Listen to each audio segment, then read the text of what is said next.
नमस्कार प्रेक्षकांनो, मालिकेच्या आजच्या भागामध्ये आपल्याला पाहायला मिळणार आहे की लीलाने आता उपोषण करायचे ठरवलेलं आहे. कारण लीलाला एजे प्रपोज करत नाहीत. एजे सकाळी उठतात, लीला त्यांना कुठे दिसते का पाहू लागतात, पण लीला त्यांना कुठेच बेडरूममध्ये दिसत नाही. मग लीलाला ते शोधू लागतात. नक्की लीला कुठं गेली आहे, काय झालंय, हा प्रश्न एजेंना पडलेला असतो आणि म्हणूनच एजे शोधत असतात.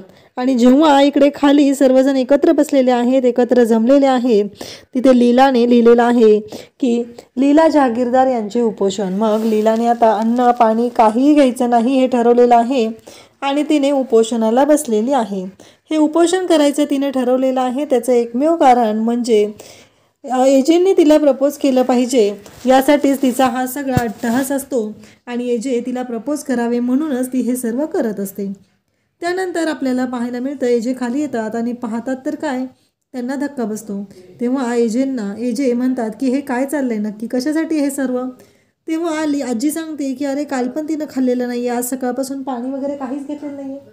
तेव्हा एजेंना तिथे लीला बोलत असते, आजींना सांगू लागते की आजी, एजेंना सांगा तुम्ही, जर त्यांना ह्या गोष्टी जमत नसतील तर त्यांनी मला तसं सांगावं. मी माझं उपोषण करणार आहे, त्यांना माझ्या मागण्या मान्य कराव्या लागतील.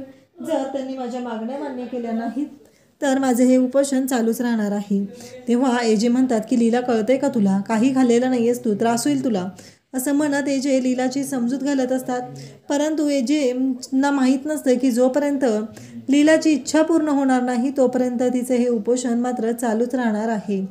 सगळेजण तिथं जमलेले आहेत, सगळेजण लीलाची समजूत घालत आहेत, पण लीला मात्र ऐकायलाच तयार नाही. लीलाचा एवढा एकच हट्ट असतो की काही झालं तरीही माझी इच्छा, आमच्या मागण्या पूर्ण केल्या पाहिजेत, त्याशिवाय आम्ही उपोषण मागं घेणार नाही, हे लीलाचं चाललेलं असतं.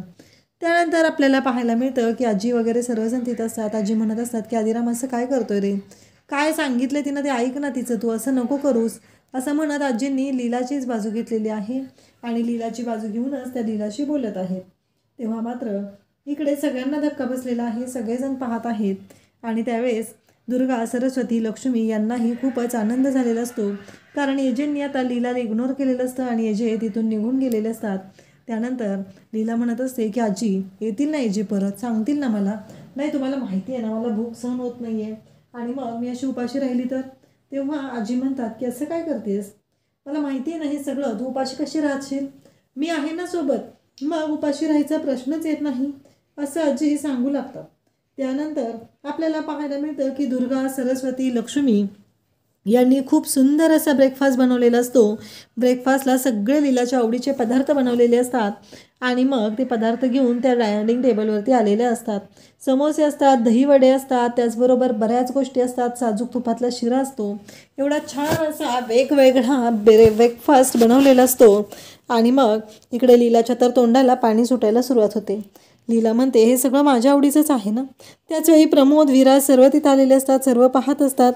लीलाला मात्र वाईट वाटत असतं, एवढा भारी ब्रेकफास्ट केलेला आहे पण तो ब्रेकफास्ट मला काही खायला मिळणार नाही, या गोष्टीचं वाईट लीलाला वाटत असतं. आणि त्याचबरोबर लीला मात्र म्हणत असते की काय करू मी आता, मला तर हा ब्रेकफास्ट हवा आहे, मला खायचं आहे हा ब्रेकफास्ट, एवढंच लीलाचं चाललेलं असतं. आणि त्याचबरोबर या सगळ्याजणी लीलाच्या समोर बसून तिथे नाश्ता करायला आलेले असतात. त्यांचं म्हणणं असतं की आपण डायनिंग टेबलवर बसून रोजच खात असतो, मला काय वाटतं माहिती का, आज आपण ना तिथे बसूया आणि तिथे बसून नाश्ता करूया, हे त्यांच्या सगळ्यांचं ठरलेलं असतं. आणि मग लीलाच्या तिथे सोफ्यावरती तिथे तिघीजण येऊन बसतात, लीलाच्या बाजूला बसलेले असतात आणि त्यांना बघायचं असतं की लीलाचं जे हे उपोषण आहे ते कसं संपतंय आणि त्यासाठीच हा सगळा त्यांचा प्लॅन चाललेला असतो. आणि मग त्या सर्व लीलाला म्हणू लागतात, लीलाला म्हणत असतात की लीलाई, ट्राय करा ना तुम्ही, कसं लागतंय बघा, असं म्हणत ते सांगत असतात. त्याचबरोबर दुर्गा, सरस्वती, लक्ष्मी. सरस्वती म्हणते की समोसा ना खूपच छान झालेला आहे, तर इकडे दुर्गा मात्र चिडवत असते. लक्ष्मी म्हणत असते की हो खरंच छान झालेलं आहे. त्यानंतर लक्ष्मीचं असं म्हणणं असतं की सरू, तू हा नेटवरती बघून केला आहेस ना गं दहीवडा, खूप छान झालेला आहे. तर इकडे सरस्वती म्हणते वा, साजूक तुपातला किती टेम्पटिंग आहे हे सगळं, किती छान आहे, अगदी भरपूर ड्रायफ्रूट्स घातलेला हा शिरा, ह्या सर्व गोष्टी लीलाला आवडत असतात. आणि अक्षरशः सरस्वती तर चमच्याभर शिरा घेऊन लीलाच्या तोंडापुढे उभी असते आणि लीलाई खा ना तुम्ही, लीलाई खा ना, असं म्हणत ती मागं लागलेली असते. कारण तिचं असं म्हणणं असतं की लीलाई तुम्ही खाल्लाच पाहिजे, म्हणून ती हे सर्व बोलत असते. त्यानंतर आपल्याला पाहायला मिळतं की एजे तिथं आलेले असतात. एजे आलेले असतात तेव्हा दुर्गा म्हणते की सरस्वती, एजंटची ब्रेकफास्टची प्लेट रेडी कर आणि त्यांच्यासाठी घेऊन ये. एजंटसाठी आता ब्रेकफास्टची प्लेट आणली जाते आणि त्याच्यामध्ये एजे पाहतात तर लीलाच्या आवडीचे सर्व पदार्थ असतात. एजे म्हणतात की हे काय केलं आहे तुम्ही, मुद्दाम केलं आहे का हे सगळं. इकडे लीलाच्या आवडीचे सर्व पदार्थ तुम्ही त्यात केलेले आहेत. आजीही तिथं आलेले असतात. हे जे म्हणतात की हे सगळं तुम्ही मुद्दामून केलं आहे ना. बरोबर आहे, मला माहिती आहे तुम्ही काय करू शकता ते, असं म्हणत आजी तिथं असतात. हे जे म्हणतात की कसं आहे, लीला जर ब्रेकफास्ट करणार नसेल तर मीही ब्रेकफास्ट करणार नाही असं एजेंटनी ठरवलेलं असतं. लीलाला असं वाटत असतं की तिनं खाणं बंद केलं आहे आणि तिनं खाणं बंद केलं की मग एजे तिला प्रपोज करतील. तर इकडे लीलाचा मात्र प्लॅन फ्लॉप झालेला असतो. तर इकडे आजी तिथे येऊन बसलेले असतात. आजी म्हणत असतात काय झालं, तर त्या लीलाची समजूत घालत असतात. लीलाला म्हणत असतात की ऐक ना तू. त्याचबरोबर सुनाही म्हणत असतात की उपोषण वगैरे बंद कर. लीला मात्र ऐकायला तयार नसते. तर पुढील काही भागांमध्ये आपल्याला पाहायला मिळणार आहे की लीलाने पूर्ण तोंडाला स्कार्फ बांधलेला आहे आणि तिनं ठरवलेलं आहे की काहीही झालं तरीही एजंटना मी माझा चेहरा दाखवणार नाही. एजे म्हणतात हे काय आहे, तेव्हा ती म्हणते लीला 2.0 आहे आणि त्यामुळं हे असंच असणार आहे. जोपर्यंत तुम्ही मला प्रपोज करणार नाही तोपर्यंत मी माझा चेहरा तुम्हाला दाखवणार नाही, या भाषेमध्ये बोललं जात असतं. आणि त्याच वेळी एजे म्हणतात की काय चाललं आहे लीला तुझं. आणि मग उद्याच्या भागामध्ये आपल्याला पाहायला मिळतं की लीला एजेंना म्हणत असते की मी तुम्हाला माझा चेहरा दाखवणार नाही. एजे म्हणतात असं काय करतेस. लीला म्हणते हो खरंच. मग एजे म्हणू लागतात की मी तयार आहे ना, म्हणजे मी कुठं नाही म्हणले, सांग ना तुझी काय अपेक्षा आहे. त्या क्षणी लीला तिच्या चेहऱ्यावरचा स्कार्फ काढते आणि म्हणू लागते की कसं आहे माहिती आहे का, वेगवेगळ्या पद्धतीने हिरो हिरोईन प्रपोज करतात. म्हणजे बघा तुम्ही, काही वेळेस लेडीज कंपार्टमेंटमध्ये शिरतात आणि तिथे प्रपोज करतात. त्याचबरोबर काजल आणि शाहरुख यांनी तर कसलं भारी ते प्रपोज केलेलं होतं माहिती आहे का. अगदी बर्फाच्या पूर्ण डोंगरावरती ते उभे होते आणि तिथे डान्स करत होते.